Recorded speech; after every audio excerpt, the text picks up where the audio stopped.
तेनालीराम की कहानी। महाराजा कृष्णदेव राय एक कीमती रत्न जड़ित अंगूठी पहना करते थे। जब भी वह दरबार में उपस्थित होते तो अक्सर उनकी नज़र अपनी सुंदर अंगूठी पर जाकर टिक जाती थी। राजमहल में आने वाले मेहमानों और मंत्रीगणों से भी वह बार बार अपनी उस अंगूठी का जिक्र किया करते थे। एक बार राजा कृष्णदेव राय उदास होकर अपने सिंहासन पर बैठे थे, तभी तेनालीराम वहां आ पहुँचे। उन्होंने राजा की उदासी का कारण पूछा।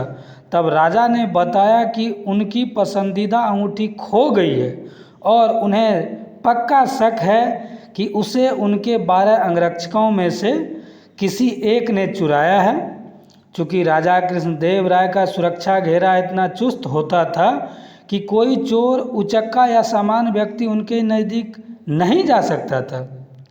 तेनालीराम ने तुरंत महाराज से कहा, मैं अंगूठी चोर को बहुत जल्द पकड़ लूँगा। यह बात सुनकर राजा कृष्णदेव राय बहुत प्रसन्न हुए। उन्होंने तुरंत अपने अंगरक्षकों को बुलवा लिया। तेनालीराम बोले, राजा की अंगूठी आप 12 अंगरक्षकों में से किसी एक ने की है, लेकिन मैं इसका पता बड़ी आसानी से लगा लूँगा। जो सच्चा है उसे डरने की कोई ज़रूरत नहीं है और जो चोर है वह कठोर दंड भोगने के लिए तैयार हो जाए। तेनालीराम ने बोलना जारी रखा, आप सब मेरे साथ आइए, हम सबको काली माँ के मंदिर जाना है। राजा बोले, ये क्या कर रहे हो तेनालीराम? हमें चोर का पता लगाना है, मंदिर के दर्शन नहीं कराने हैं।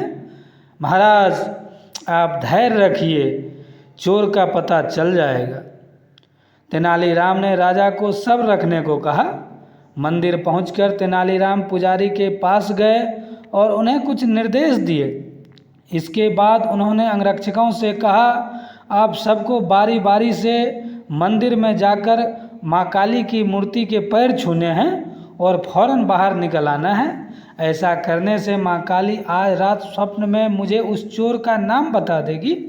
अब सारे अंगरक्षक बारी बारी से मंदिर जाकर माता के पैर छूने लगे। जैसे ही कोई अंगरक्षक पैर छूकर बाहर निकलता, तेनालीराम उसका हाथ सूंघते और एक कतार में खड़ा कर देते। कुछ ही देर में सभी अंगरक्षक एक कतार में खड़े हो गए। महाराज बोले, चोर का पता तो कल सुबह लग जाएगा, तब तक इनका क्या किया जाए?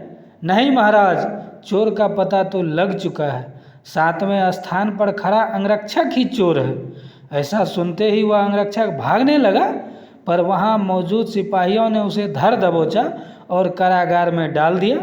राजा और सभी लोग आश्चर्यचकित थे कि तेनालीराम बिना स्वप्न देखे कैसे पता कर दिया कि चोर वही है।